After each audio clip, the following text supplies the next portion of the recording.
every time a bum sits in a seat, that costs you money. If someone can't come tomorrow, they go in 12 weeks. And then your treatment is immediately 3 months longer. Sometimes I would see a patient a year into treatment and they're still in either the first or the second archway. The other question everyone asks is like, do you see more emergencies? Yes, because I see every single emergency now. Welcome back to Tim Talks Ortho. In this episode, we're going to step away from marketing claims and dig into the realities of clinical, operational, financials of the Damon Ultima system and the Q2 bracket, and how dental monitoring integrations are shaping efficiency in fixed appliance treatment in the UK and the NHS. Before we jump on, thank you for joining me today. Absolute pleasure. I obviously know you from your days in TIO, but for those of you who are watching and listening, do you mind just giving a really quick introduction into who you are, where you practice, how you started and came to be the amazing sort of thought-leading orthodontist that you are today?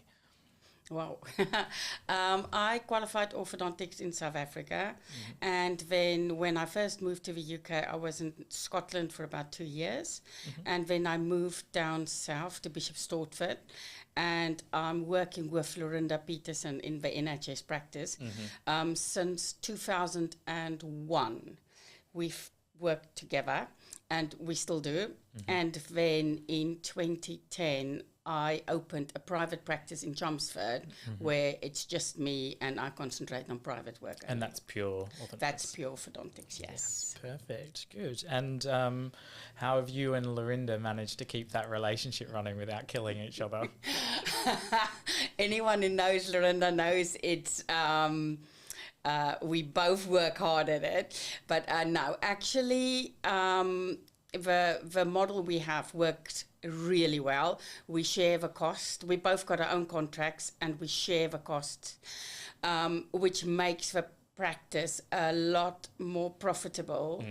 And I think the funny story about Lorinda is that her dad and my dad grew up across the road from each other. No way. They both went to dental school together in South Africa.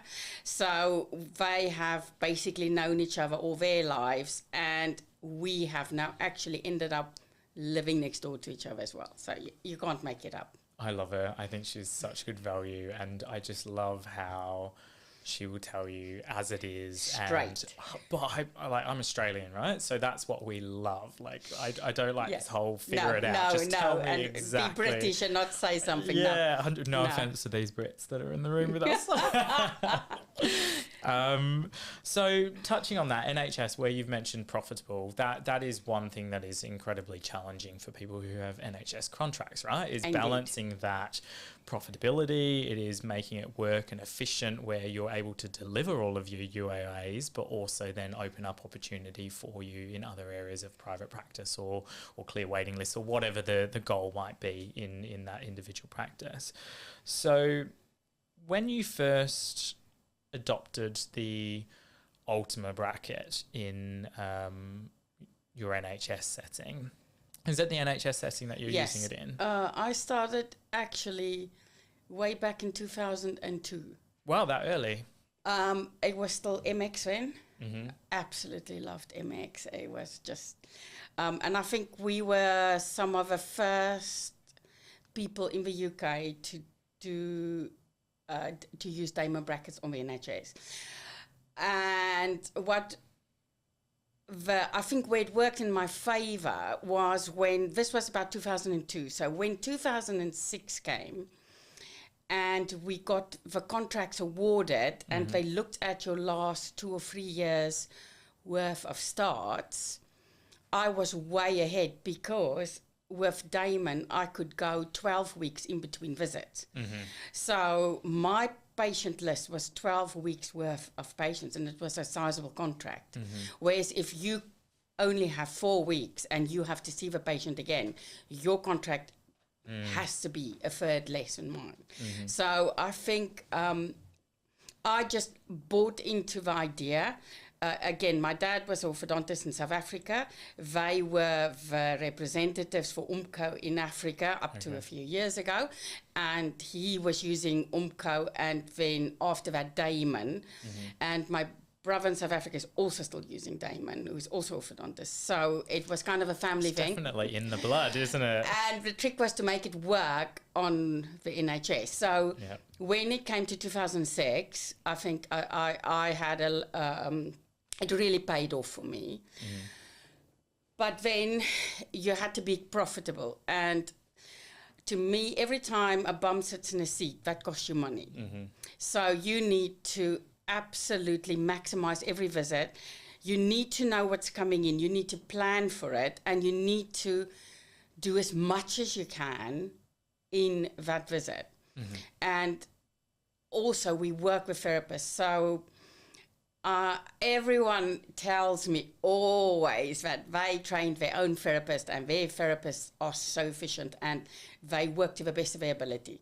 Well, you know what? So did I. Until I started using Damon and using dental monitoring, and then finding out actually, no, I wasn't as efficient as I thought I was. And I think now I've found a very sweet spot between those two, that I think I'm optimizing everything, including my therapist, including the brackets, including chair time, minimizing treatment time, and just getting in and out as quick as you possibly can. And talk to me about that workflow, right? Because that's just not magically happened, as you've said. It's been a journey with you where you've gone, okay, I thought I was there, and then a different bit of data comes out, or I review something else and you think, holy crap, actually, I'm not even close to where I can take this or want this to be, and do that. So talk me through what the workflow started like, let's say even 10 years ago versus where you are today with that. Okay, so 10 years ago, when I was TIO, we all tried or started with DM, and I kind of fell out of love with them, especially when they started charging me for the boxes. Because you got the boxes for free, and then they charged, and I'm like, I'm not amused. And then it was COVID. And obviously, the patient who was scanning, who was still on DM at that stage, just came through flying on the other side. And so after lockdown, in the private practice, I just said, every single person from today forward will scan. And that is from day one. If you don't scan, you're not in this practice. And it's absolutely set in stone. So that was a private practice, pure orthodontics. And because it's 60 or 70% aligners, it was a no-brainer. And then I had this huge NHS practice, and I couldn't even imagine how you would do the or handle it on dental monitoring with fixed braces and combining the two. And it took me a long time. And about 2 years ago, people were pestering me, like, come on, just give it a go, have a go. And I'm like, no, you're nuts. It cannot work. It cannot work. And even though I was using Damon, I was booking 12 weeks. Because that's where there was space in my diary. It was not scientific. Okay. It was not when the wires were passive. I could see you in 12 weeks. Which is lovely when you were working towards the NHS contract and you got a nice, huge contract. And then the reality sets in that I've got a full book for 12 weeks. If someone can't come tomorrow, they're going in 12 weeks. And then your treatment is immediately 3 months longer. And then put on top of that my therapist decides today, patient is like 10 minutes late for a fixed appointment. She's only going to do one arch. So now it's 12 weeks before the lower arch can be put on. And then you've got separate tracks. And exactly. And that's another 3 months onto the treatment. And then if I excluded two from the arch, they would not put anything connected to the arch, they would not do anything to that tooth for 12 weeks. And then sometimes I would see a patient a year into treatment and they still in either the first or the second arch wires. And I was gobsmacked. I was like, how could this be happening? It has to be another way. Absolutely, it's got to be better. And then I think what finally pushed me is 3 members of staff went on maternity at the same time. So it was a therapist, a TC, and a practice manager. And I was just like, and the therapist told me, I'm coming back. So you had to keep a post, and they all stay away for a whole year. And you still got to do the same amount of units. And at that stage, I said to DM, come on, let's see how this works. And again, I must say, if you're going to do that, I think the magic combination is a self-ligating diamond bracket with DM and appointment on demand. Yeah. Because if you don't clear your whole book and put them all on the scanning and believe in it, where are you going to be putting these people? Because switching over was quite hard, but it was the same. It was just as hard when I went from conventional brackets to diamond that time. And they tell you, try 10 cases. And it's like, that 10 cases really can make you hate the product because you're not geared for it. You don't have the right tools. You don't have everything ready. If you just have 10 cases, you bond up 10 people. If I lose a bracket, I don't have another bracket because I only got 10 cases. Yeah, it's really difficult. So when we went diamond, we went full on. And I just said, from today, every case that's booked up is now going to be diamond. And we did the same with DM. They were lovely. They really helped me. They came in. They trained my staff to show the people, my staff how to show the patients how to scan. They just brought their staff, and everyone coming in was taught how to scan. And in a question of about 3 weeks, maybe a bit more, we had over 1,000 patients scanning. Wow. And then suddenly my book is 4 weeks. Now that's efficient. Yeah. Because if someone has to cancel, I can see them in 4 weeks, not in 12. Yeah. Yeah. And that's a huge difference. And also if you just want to go somewhere, if someone tells us, oh, they've got a course or something, oh, I can't go because I'm booked for 12 weeks, I'm fully booked, can't move it. Whereas you've got more flexibility. Yeah. Someone gives notice. You don't have like, oh, if they're going to go after 4 weeks, it's 8 weeks. I'm not going to get a therapist to replace it. Yeah. And with that makes complete sense. I think you explained that really well. I think it takes a specific intrinsic confidence to go all in on those, and right? the thing is, I've seen people doing it wrong. And they just walked away. Yeah.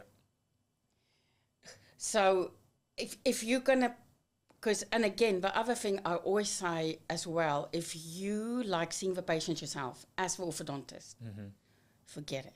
You can't work like this. I don't have a book anymore. The therapist has got the books. I go between them. You're the architect, not exactly. Yeah. And then if they don't call me, I sit and I do treatment planning or I write prescriptions for DM. Yeah. So, because that again is not an efficient model. If the orthodontist got a book, and then they are busy and the therapists are sitting there waiting for you. Yeah. My therapist, I haven't measured it, but I don't think they wait more than like 2 minutes for me. Oh. And then there's 3 chairs working.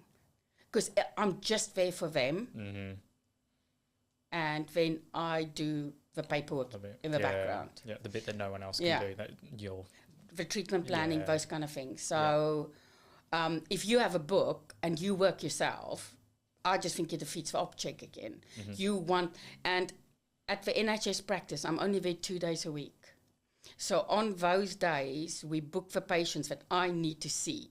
So before the braces come off, if there's any bends that need to be made in the wire, everything that the therapist can't do are back to back to back to back on those days. Yeah.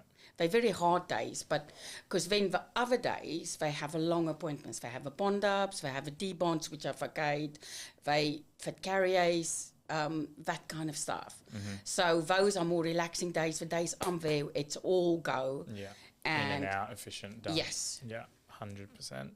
In terms of the Ormco and Damon brackets, right? If someone was about to start out on that journey, did you go sort of traditional bracket, Q2, Ultima, or did you jump straight in? Like, obviously, they've changed over the years and those sorts of things as well, but is it Ultima you primarily use? I'm still on Q2. Q2. Q2. Perfect. And I'm really a creature of habit. So the only reason they got me to Q2 was they stopped making MX. Okay. Forced. They said, you got no choice now. You have to change. I think it's very difficult to change a system. Mm-hmm. And I think it took me about 2 years from the last one, MX, that I bonded up to be totally over on Q2. Mm-hmm. So that means you've got 2 sets of opening pliers. You've got 2 sets of everything. Mm-hmm. And it really is taxing. It really... So you've got 2 sets of brackets. If there's a breakage, you know, it's... Mm-hmm. It's more difficult for the nurses. Yeah. So it's not easy to switch. I'm looking at Ultima. I'll probably try some cases. Mm-hmm. But I'm happy with Q2. I'm really happy with what I'm getting with it. I know there is people that is not.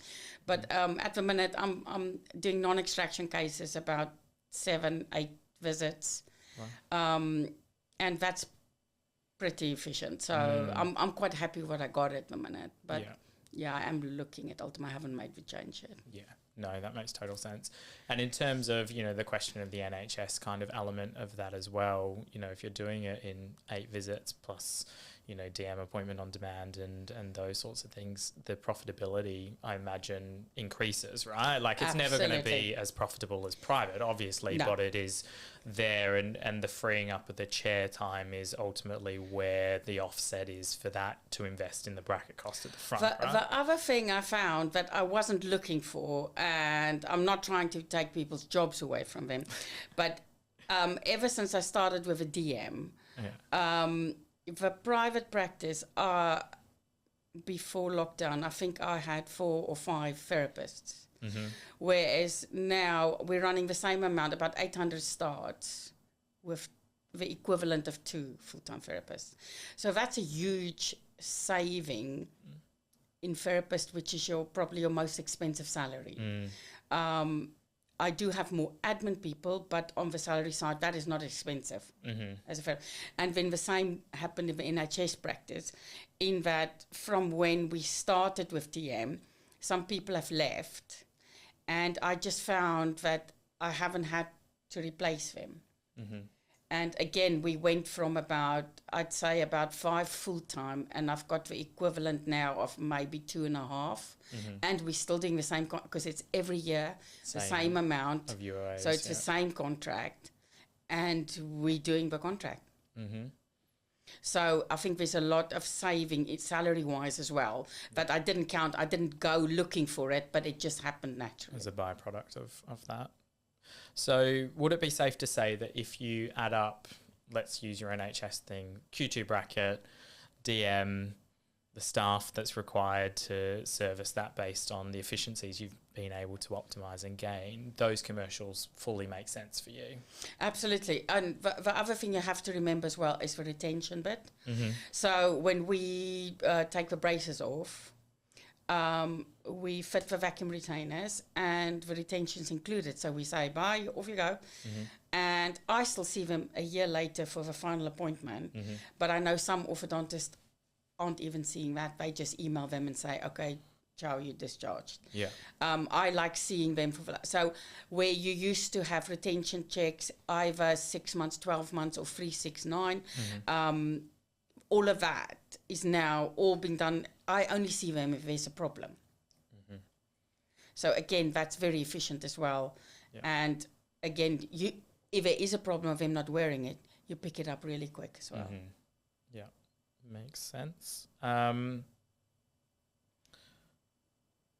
If you had to justify, let's say Lorinda wasn't on board. Let's use this as a little bit of role play, right? If you're saying your current setup is traditional bracket, no DM, NHS traditional kind of model, in a nutshell, how would you present and persuade that case that this is actually worthwhile? Because we get a lot of questions from members and from, I'm sure, other orthos in the industry that are either won new contracts or looking to make them more efficient, their NHS contracts and those sorts of things as well. And they're going, why would I spend more on a bracket, you know, when I can get this for cheaper, invest in DM. You're saying the commercials add up, but what would you say to that individual, or to Lorinda in this case? I think it's not just, there's so many other things as well that's an added benefit. For instance, if you've had an extraction case and you are closing space, if you're doing it on traditional brackets, firstly, you have to see the patient every 4 weeks because you've got to put new bow chain on. And you have to see them, okay, the gap's not closed, sorry, I'm going to chain again. Gap's not closed, see you again. It's, whereas if you set up and you've got a system like Damon and you're using posted arch wires and night-eye coil springs to close your spaces, and I just monitor that until the gap's closed. So that is not stuff, yes, it's probably premium, it's probably more expensive than just having a roll of chain elastic. But then you've got to see every 4 weeks, you've got to have a staff, you've got to have a chair, you've got to be seeing those people. I just say, okay, I look at that extraction space, 8 weeks, and I just put a goal and say, tell me if a gap's closed. So in 8 weeks, I have a quick look. They'll tell me if a wire's getting long at the end as well. So then you can say to a patient, oh, I can see your wire's long. Do you quickly want to just nip in and we cut it for you? Which is a 5 second or 5 minute, not a 20-minute whole thing to retrain the patient. But, and you can activate the coil again just if you need to. But I can then basically just about go, I mean, not all patients work like that, but if you've got a very good patient, close the whole extraction space before I see the patient again. The same with carriers. I would fit them and we tell them this is force 1 elastics, and I tell them this is force 2, and I put a date 4 weeks later and I say you now change to this one in 4 weeks, and I put my DM goal 8 or 10 weeks, and then I have a look. So if it's before that, if it's class 1, DM will tell me, and the next appointment is a fixed. If I look at 10 weeks and I'm not quite where I want a little bit more digitalization, I'll send them a message and say, just, can you please double your elastics? I didn't see the patient, but I'm getting further on in treatment. So that a lot of, again, the other side of a coin is, after 10 weeks, if I'm not wearing it, I can get them in and say, this is going nowhere. We need to really, so you pick up. I've had patients wearing carriers with the therapist that come after a year and it's still, nothing's happened. And I'm like, why didn't you call me earlier?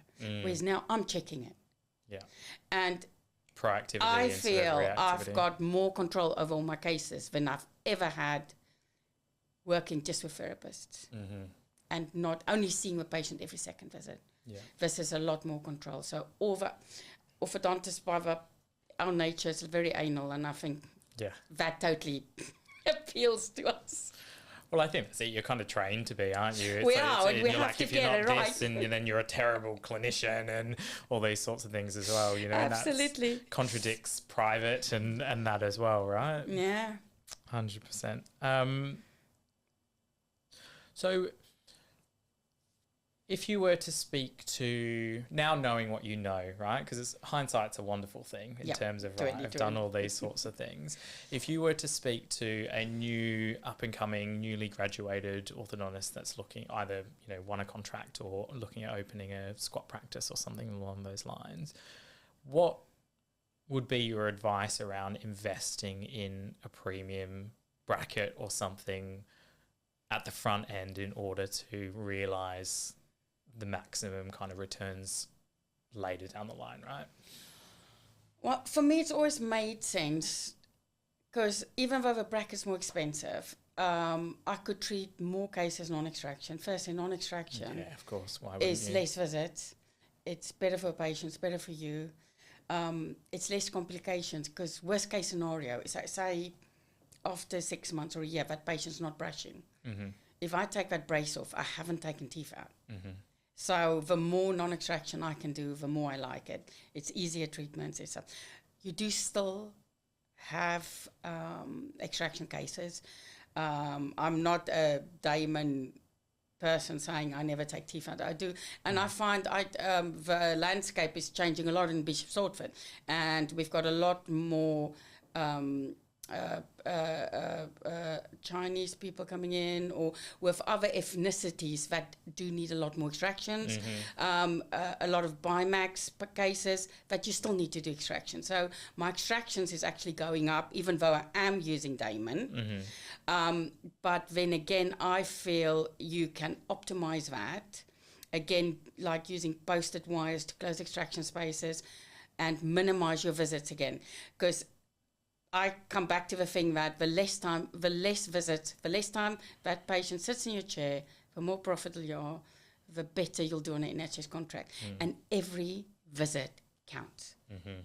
You have to do, you can't have a therapist decide. I had one that she was lazy, sorry. There's no other way to say it. She was just lazy. Yeah. And she came from a hospital system into our, which is a, that was a mistake anyway. Story. And I would give them 20 minutes to do 2 arch wire changes. And then when I realised what was going on, she would like, I'm a bit tired today. I'll just do 1. And she'd change my prescription. And then the next time only do the other arch wire. And so now I put the prescription on the notes where they can't change it. It's part of the records. And I can see what they're doing. I can make sure that they do everything that we can. And I think the other gift is as well, if you do a bracket like that and you do dental monitoring, and the patient will ring up and say, oh, I've broken 1 bracket. And they show up and there's 5. And then your clinic's running late the whole day. Yeah. Whereas now you just have a quick scan, you repair it all. Because I know now I need to give time for 5 loose brackets and not just 1. Yeah. And I think a lot of stress goes out of it. And I think, so Damon to me has always been a no-brainer. It was just, I liked the smiles. I liked this fact that I could do a lot more non-extraction. Whereas if there's a borderline case, I would say, let's give it 6 months. We can review extraction over, and that to me was important. And I think also for treatment efficiency, the more non-extraction you can do, the better and quicker you can treat.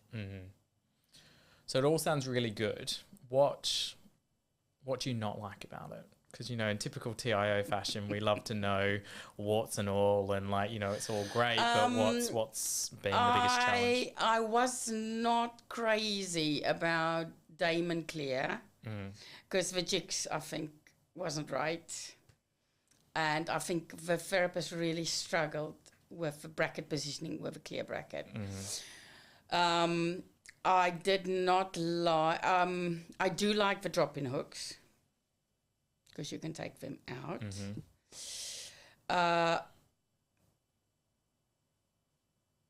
You need to close your ears for a minute. Yeah, I'm thinking now. I know there's all the different prescriptions. Yeah. If you work in the UK, 80% is going to be class 2, and you're going to need class 2 elastics. So I kind of, unless if it's a really oinker of a class 3 and something really bad, I do the same prescription. So I don't, that is something I know they do sell and say there is all these prescriptions, but the reality is no. You use the one you use most, unless if there's really, like I say, a case that for some or other reason you really need to control something really, and then you need to make sure that they understand every single time this is the case with the other talk. So to me, in the beginning, I did all the high talk for this, low talk for this, and you know what? As I get older, you just keep it simple. Yeah.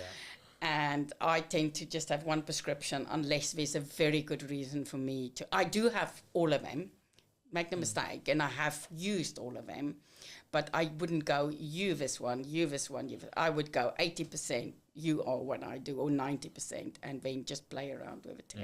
It's probably what makes it so efficient though, right? Like it's predictability, it is, and it's a lot of stock you have to keep if you have all the brackets and stuff like that. So, like I say, I do. We put it all out. everything. The nurses know it's the same brackets. You want to make it for the nurses as well as easy as possible. Absolutely. Good. And are there any hidden costs that kind of surprised you? Do you know, like, we're obviously talking about it being very cost beneficial in terms of NHS, but not even, we'll go into in a minute in terms of their opening capacity to then, you know, grow private on top of that as another kind of added financial benefit to a practice owner. But have there been any hidden costs that you thought, didn't, you know, we spoke about scan boxes and all these sorts of things as well. Yeah, the thing with scan boxes is, I think of the NHS, they've actually been very fair.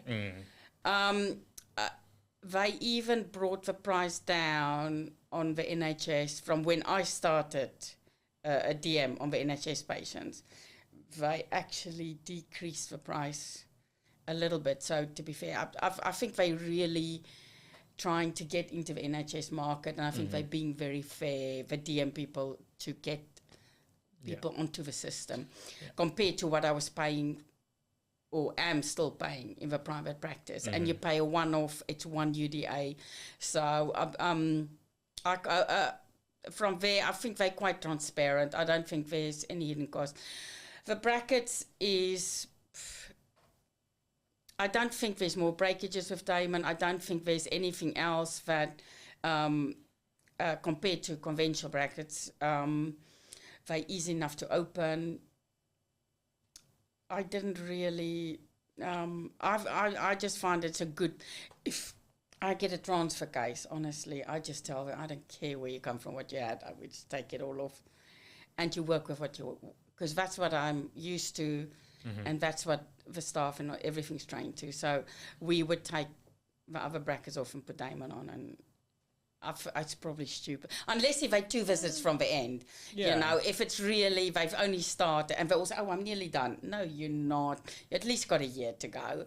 So I would just, because that's how systems are set up, and that's how we work. And it's just, I just think it's incredibly efficient, because you don't need to see the patient and just put little donuts on the little elastics. I think that is what takes so much time and waste so much time.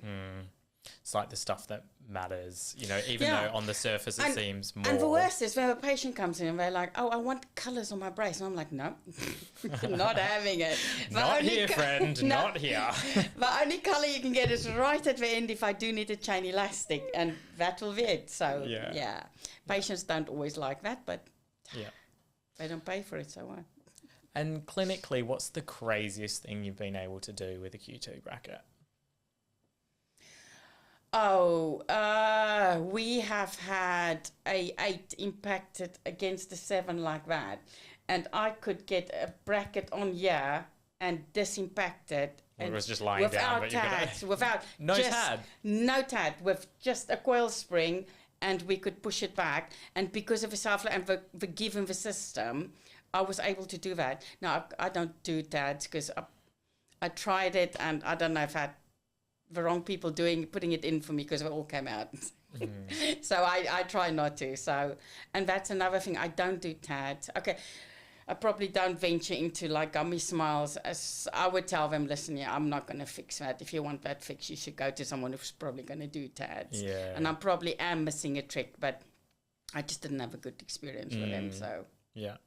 No, that's crazy. I can't believe you did that with just coil. Amazing. It's just the self-ligating thing. It just opens up so much things. And especially if you've got a very high canine, and you can just let it come down on its own, whatever, and you just monitor that patient every 6 or 8 weeks. Okay, it's down now. Now I can go. And the other thing I found when combining that with the DM is, if the cases aren't that crowded, a lot of them, the wires are passive after 6-7 weeks, which again then makes your treatment time shorter. Because you would have waited 12 to I would have waited 12, and then they miss and miss. It's just like I say, the 12-week thing is it's not efficient. It's like dynamic efficient treatment. No, it just says you've got a lot of patients, which is lovely for you, but the way you manage it, if you've got 12 weeks fully booked. That is not efficient. No, that makes a lot of sense. So talking about the commercials of it, right? We've touched on the benefit of it, the appointment on demand, the ability to make that there. We also spoke about the DM pricing that they've made bespoke for the NHS, but I'm also aware there is a Q2 and Ultima pricing that Ormco are rolling out as well. So are you totting all of that up into your financial process? Absolutely, and it makes a huge difference. Every penny you can save, because you're still getting a top product. But I think we've got to kind of get a concession for being NHS. And I think that's really important because, like I say, you got to be clever. If you're going to make money on an NHS practice, you can't just sit back and think it's just going to happen. You need to look for places to save money. Like I say, the way me and Lorinda work, I think is extremely efficient in sharing the costs.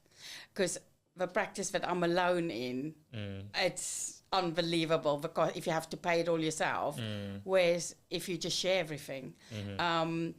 And I think anywhere where you can save, and if companies like Ormco is giving us a discount, on the NHS, I think it's wonderful. I think it's really good as well, just even from a clinical and a treatment ethics point of view, right? Like you're improving the patient care, but you're making it accessible whilst also, I mean, you have to make an income at the end of the day as well, Absolutely. right? Yeah, otherwise we'll close our doors. So it's still a business at the end of the day, and you have to make the figures work. So you mentioned 26 visits historically is your record. It's awful. I can't believe it actually went on for so long. Do you know what though? There's probably people out there still doing 26, right? Like I think it takes a great human being to go, do you know what, actually that's where we started. This is the reality of the journey. That is, and I think that made me sit up as well, and that told me I need to be more on board. I let that happen. I let someone come in 26 times. I mean, obviously I wasn't there 26 times, but the well-trained therapists were there without telling me, listen, we should have long ago realised this should have gone better. So now I think our efficiency is much better. We're down to about, on a non-extraction case, I'd say about 8 visits, and that includes the bond up and the debond. Oh, wow. So that is literally, okay, that is not counting emergencies. You're always going to get 1 or 2 emergencies.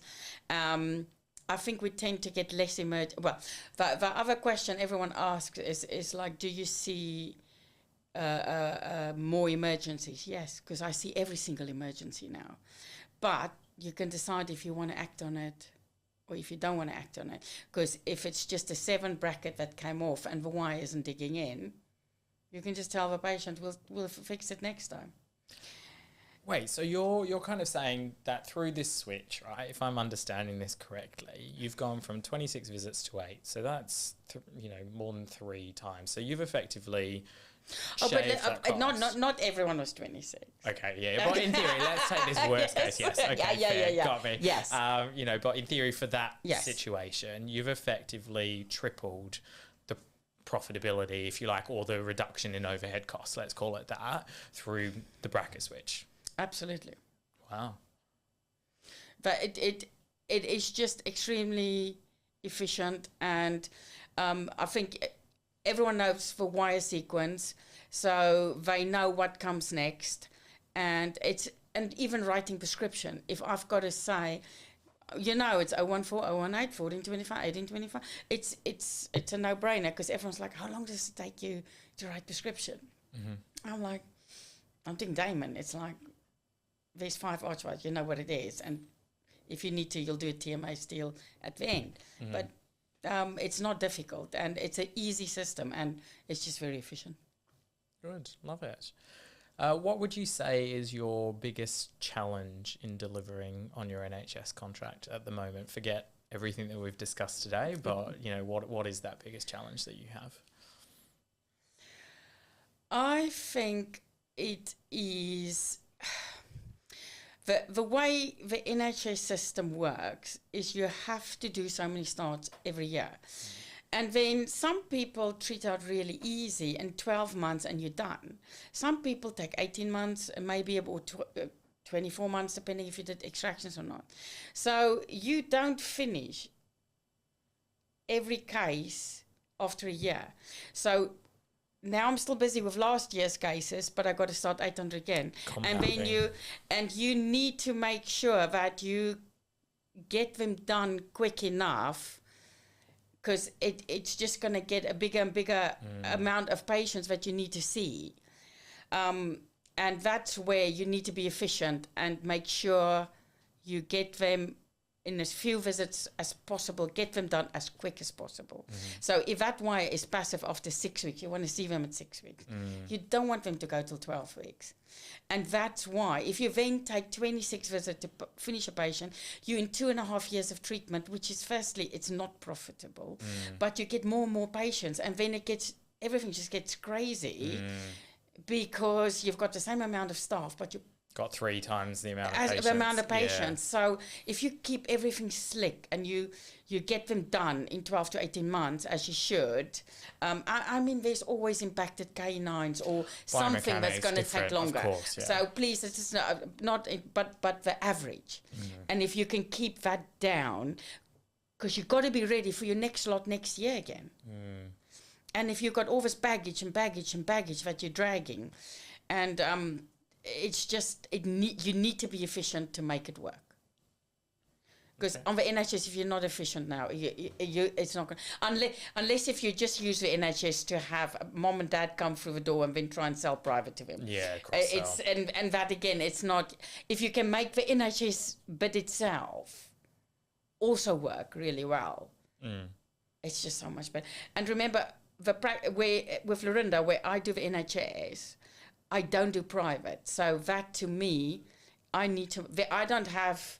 cross-sell opportunity. No, I don't have parents that I can quickly talk into private and up my income there. It's just that, so I need to make that contract. And you've had to be creative and find ways to do that. No, I love that. I think some people become complacent of going, okay, I have the contract, I'll bill private, but actually they're missing a trick in making the NHS work, for them, but delivering better, predictable, consistent care as well at the same time, right? Absolutely. So, yeah, good. Bit of sidebar now, less kind of like Ormco specific. What's the best piece of advice that you've been given in your career to date?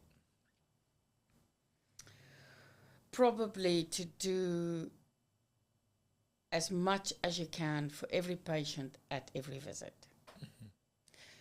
And that is, if you do that every single time on every single patient, then all of these things will work. All of it, your treatment time will get shorter. If it's 4:30 in the afternoon and that girls are like, oh, I don't want to do 2 hours. It's like, no, that's the way it's written. That's what you're going to do. You have to make the most of every single visit. And these people's like, oh, yeah, don't feel like it today, or just do 1 arch and stuff like that. And all of that adds up in the end, and it's the little things that cost you money in the end, not the big things. I think that's it. It's the hidden. It's how you frame it, isn't it? Things on the surface seem more expensive, but actually save you loads, and things seem cheap, but they cost you loads. Exactly. If you need to work out what every visit costs you. And if you then go down, I would say I was on average probably 18, 19 visits, and you're down to 9 or 10. And my treatment time that we've looked at with DM, in the non-extraction cases, the first ones we looked at, was at least 2 months shorter. So that is pretty slick. And that is just, for one thing, I think it's a perfect marriage, having a Damon bracket and DM, and then if you need to work on the NHS. Because even with the insights and those sorts of things as well, right, you're data-driven as opposed to feeling as well on those sorts of elements, the intervals, the treatment time by appliance, Absolutely. All that kind of stuff is now available for you to use that to optimise even further, right, which is crucial in a highly sort of like volume but not high margin kind of environment in the NHS contracts. And even the patients, if they come in and they tell you, oh, I want a color, and then I just say to him, I'm really sorry, but I'm using top-end stuff here, and you can't do that. It just slows it down. And they're okay. And you've explained to them they've got a superior product, and then they're kind of not that hung up on the color anymore. It's like they I just want this understand treated. this is actually better, and it's going to make my treatment go quicker. Damon isn't the only self-ligating bracket out there.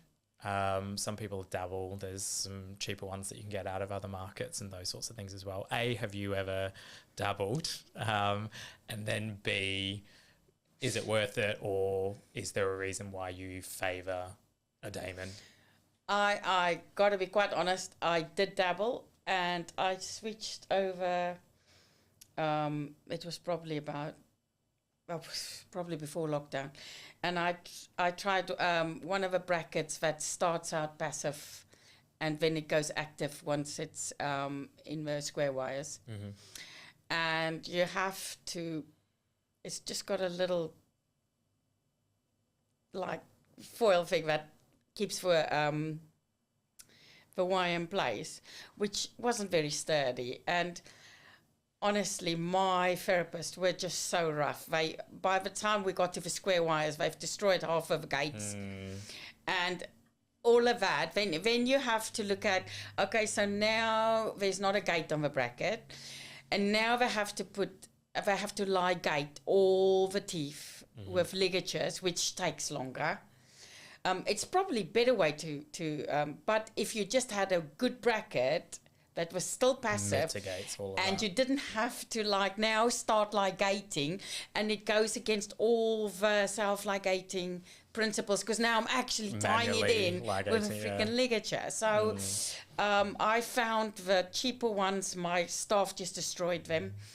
And by then trying to just get the case to the end, I ended up, everything was active again, and everything that I wanted to gain, I lost. So I think I dabbled for about a year, and I was like, no ways.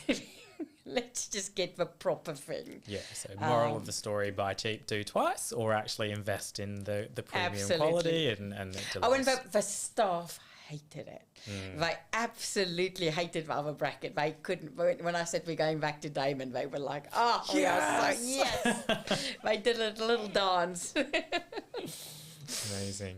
Well, thank you so much for joining me. It's been an absolute pleasure. Thank you for being so transparent on things, what's working, what's not. I think it's really important in the industry as well to share what's working and share knowledge, but also call out stuff that is not doing what it's saying on the tin. I think especially when it comes to our national health system and the doctors that are tirelessly working to try and make that very tough fit out and contract terms and stuff work as well. So really appreciate you sharing your knowledge, your experience, and your advice to not only TIO members but other people who might see this as well. Fantastic. Thank you. Thank you. That's all we've got time for today. Make sure you subscribe and stay ahead of the curve. We'll be dropping a new episode of Tim Talks every month. Thanks for listening.